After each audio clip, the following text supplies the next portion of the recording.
Les amis, on retrouve l'évangile de Jean, toujours le chapitre 15, les versets 26. Et puis, on passera au chapitre 16, les 4 premiers versets, donc de 1 à 4. Alors, c'est à nouveau un passage qui nous parle du Paraclet et de son rôle. Lorsque viendra le Paraclet que je vous enverrai d'auprès du Père, l'Esprit de vérité qui procède du Père, il rendra lui-même témoignage de moi.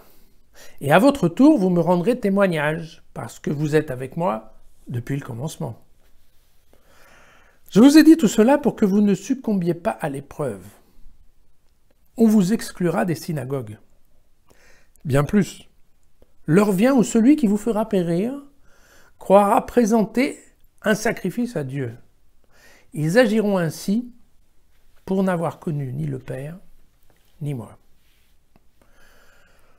Mais je vous ai dit cela afin que, l'heure venue, vous vous rappeliez que je vous l'avais dit. Voilà. Donc, pour la seconde fois, Jésus nous parle de son paraclète.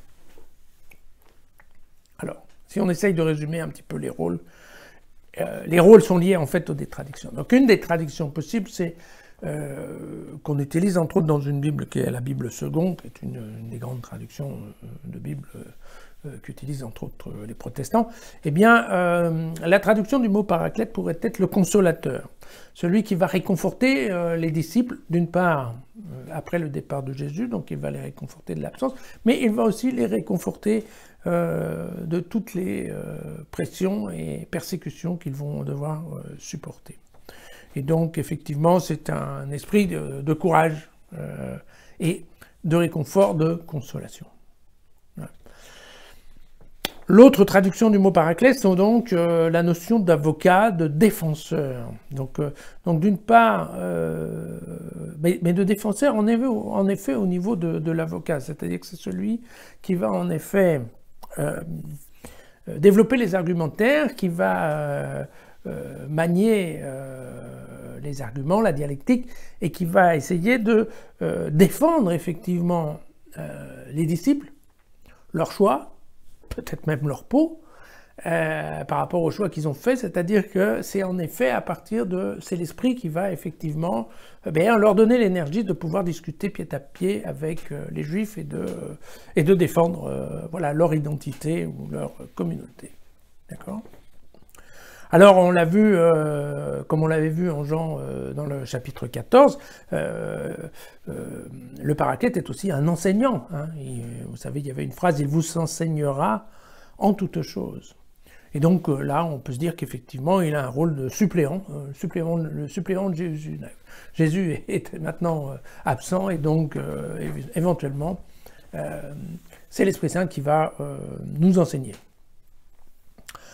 Je pense aussi qu'il va avoir un rôle pour affûter nos cœurs, puisque c'est en effet en nous aidant à nous souvenir, vous savez, on l'a vu des paroles de Christ, c'est également, c'est l'Esprit qui va nous permettre de réajuster notre comportement par rapport à ces paroles, et donc de pondérer un petit peu nos choix et nos pensées par rapport à se souvenir de ce que nous a dit Jésus. Donc de ça, évidemment, il découle un certain esprit de glorification, puisqu'en effet, par ce travail, je dirais, d'introspection et de choix intérieur sur ce qu'on va faire, et bien entendu, comme on va entendre et qu'on va appliquer les commandements de Jésus, et bien évidemment, il va y avoir un impact dans notre comportement, et ce comportement va être d'une certaine manière la glorification de Dieu. Vous vous souvenez que on a vu ça dans le verset 8 du fameux du même chapitre 15, dans lequel il disait que c'était en portant des fruits que ça permet la glorification de Dieu, le Père. N'est-ce pas ? Que Dieu se réjouira à voir les disciples porter des fruits. Voilà. Donc, et puis, alors, j'attire juste votre attention un petit peu sur une phrase qui est là au milieu du texte, qui est bien plus, l'heure vient où celui qui vous fera périr croira présenter un sacrifice à Dieu. Alors, c'est quoi cette affaire? Cette affaire, c'est en fait une théorie, enfin des idées qui étaient appliquées par un groupe fanatique, politico-militaire, qu'on appelait les Zélotes de Menahem, qui était en fait donc un groupe juif qui vivait aux alentours des années 66, donc vous voyez, donc que effectivement Jean a bien connu. Et ce groupe était réputé pour une chose assez abominable, c'est qu'en fait il était tout à fait compétent pour éliminer, pour tuer un certain nombre de frères juifs qui étaient suspectés, alors à juste titre ou non, hein, de ne pas obéir complètement à toutes les lois. Et donc en fait, voilà, qui n'obéissaient pas complètement à la loi, eh bien on pouvait à ce moment-là tuer ces personnes et on offrait, c'était considéré, enfin eux considéraient ce meurtre comme en fait une offrande à Dieu. Et donc voilà, c'est cette idée que reprend ici